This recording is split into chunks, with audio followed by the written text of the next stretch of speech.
Do you want to turn your passion for filmmaking into a full-time career? Well, in this video, I'm going to be revealing the steps that are essential to doing so. Steps that I'm taking and steps that others before me have taken to becoming a full-time filmmaker. Let's get started. Step number one is repetition. You got to put the reps in. You have to put the reps in. You have to continuously shoot. You have to continuously ideate. And now it's easier than ever with AI and with, these cameras that can do so much. It's easier to put in the reps because you have access to places like lens rentals or rental houses where you can rent things at a cheaper amount than buying them. And then you could just practice. You could just put the repetition in. Another thing, practice at home, practice by yourself, practice using yourself as a talent. That is something I do a lot, and it has paid off. People have seen the work I've done. I've included the home practicing in reels and people don't even know. So yeah, repetition is the first.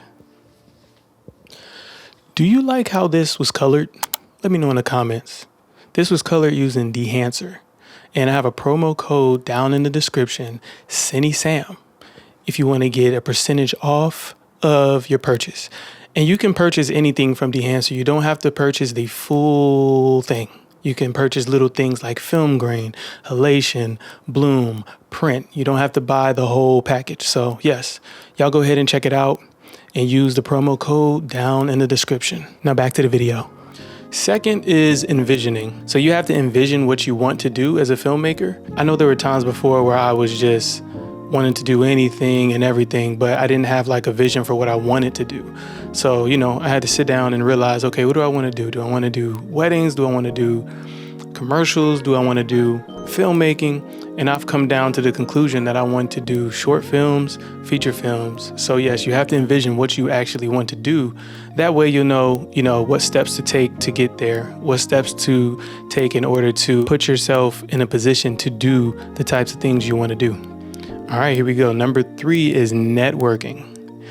And networking is more like free work, if you know what I'm saying. I'm not saying you have to do free work. You should though, because the payoff is networking. You get to meet people. You get to meet directors. You get to meet cinematographers. You get to meet first ADs. You get to meet ACs. You get to meet a plethora of people who may have their foot in the industry and you wouldn't even know because you don't want to go to a gig that doesn't pay as much or that doesn't pay at all. So you have to network, and Instagram makes it so much easier. TikTok makes it so much easier. You can even email people that you see doing things that you want to do or DM them. Like, it's so easy to network. And, if you find it hard to network, I would just say start with Instagram. Just start a conversation with somebody. Get some knowledge from them, see what they do, see if they need help with anything. If they want you to do BTS, they want you to edit something, color something, just see where you can add value to others. And yeah, just let your net work, if that makes any sense. The next one is investing. And I'm not just talking about investing, into gear. I honestly wouldn't say that is the smartest approach to invest in a bunch of gear, because you're probably not going to use it if that's all you're doing is investing in gear. I mean, you might use it around the house, but you're never going to use it and make money from it. So you just put yourself in a hole. But when I say investing, I mean investing in yourself, like knowledge, taking courses. I'd rather you pay money to take a course than to pay money for the newest cinema camera, because in a course, you can learn how to use a cinema camera. You can learn how to make it profitable for your business or just for your desire to be a full-time filmmaker. There's courses by plenty of people. You can find them on YouTube. Just type in filmmakers courses. This is something that I'm going to start doing in 2025 because I went to film school, but I didn't really invest in any niche courses that would help me as a filmmaker on the business side. Film school is just really to give you an understanding of how to make films. Not many film schools show you the business side, the promotion side, the marketing side. So you have to probably take other courses to do that. And they're not super expensive. They might be like 95% cheaper than, going to film school like I did. So I'm going to have to start investing in some courses. And also when I talk about investing, I'm talking about investing time. You have to spend time studying this stuff, studying the trends, studying the lingo. If you're a cinematographer, studying lenses, studying light, studying camera. There's so much you could be studying. And I've made it a point to study every night. Like I could be up every night till like 2 studying because I love learning this stuff. This is something I'm passionate about. And that may be a dead giveaway that filmmaking isn't your passion if you're not willing to just sit in front of the computer screen or sit in front of your phone or read articles or books, learning about the craft of filmmaking. It might not be for you. So I'm telling you, invest your time. It will definitely pay off. The next step would be to do spec ads. Anybody in the filmmaking industry can do a spec ad. And a spec ad is basically you using a product or just a company and you push whatever product they have through like a narrative, commercial, or short film. I've done a lot of short films, but I haven't really done spec ads, and that's what I'm going to start doing because it really shows off your creativity in pushing a certain, product if you want to get into commercial filmmaking. Also, a spec ad could cause you to have to work with others.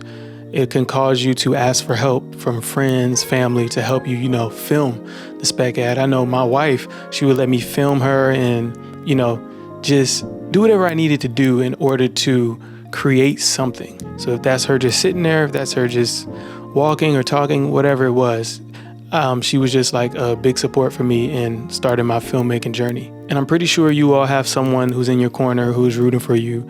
Just ask them, hey, can I use you for a spec ad? Can I use you for a short commercial? Can I use you for this? If they say yes, go ahead and start planning.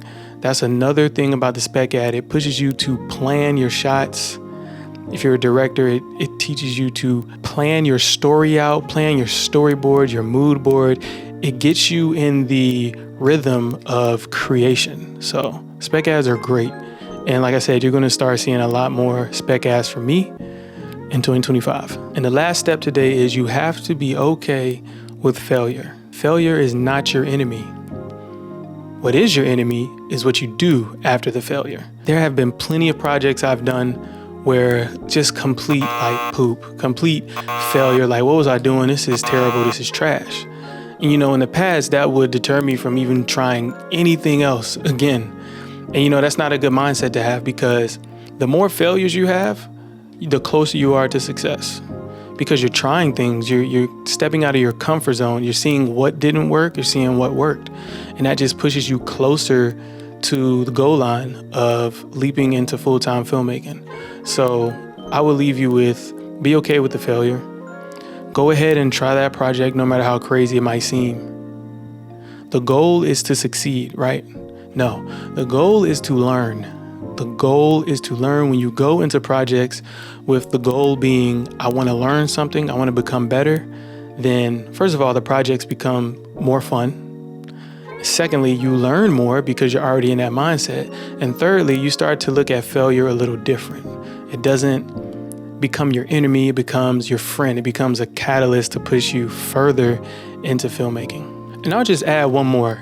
And this might sound cliche, but you have to want it. How bad do you want to be a filmmaker? Are you okay with working a 9-to-5 that you hate? Are you okay with not doing that project that's been sitting on your desk for years? Are you okay with that? The answer should be no. A lot of us should not be okay with not doing the thing that we're here to do. With that being said, you have to want it. There has to be a burning desire and passion to be a filmmaker. Because filmmaking is not easy. Even when you do become a full-time filmmaker, you're still problem solving on the daily. You never know when that next job is coming. So you have to be committed to the process of filmmaking. You have to be committed 100%. Yes, you should still spend time with your family, friends, and take care of your household duties. But at the end of the day, there has to be that burning desire that allows you to work here and there on filmmaking. So yes, I need to ask yourself that question. Do I really want this? Yeah. And then, all of these other steps will fall in line. They will be more easier when you realize that you are passionate about filmmaking. So enjoy the rest of your day, and I'll see you on the next video.